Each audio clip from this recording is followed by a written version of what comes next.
9 ایون президенти ҷумҳурии Тоҷикистон пешвои миллат муҳтарам Эмомалӣ Раҳмон дар шаҳри Нитса дар ҳошияи конфронси сеюми Созмони Милали Муттаҳид оид ба уқёнус бо президенти ҷумҳурии Фаронса Эммануэл Макрон мулоқот намуданд.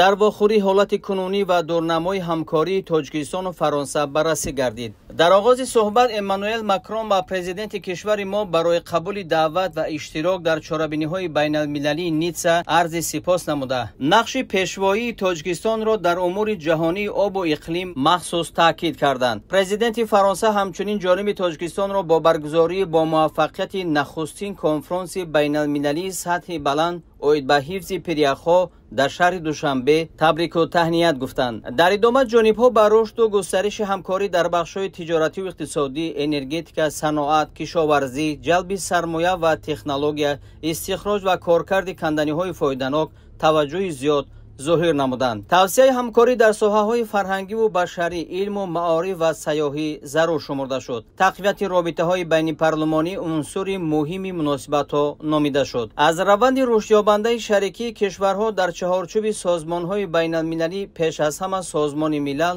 изҳори қаноатмандӣ карда шуд. ҳамкорӣ дар масоили тағйирёбии иқлим ва оқибатҳои таъсири он ба муҳити зист, аз ҷумла дар чаҳорчӯби 10-солаи амал барои дастгирии илмҳои яхшиносӣ солҳои 2025-2034 аз мавзуоти муҳимӣ суҳбат буд.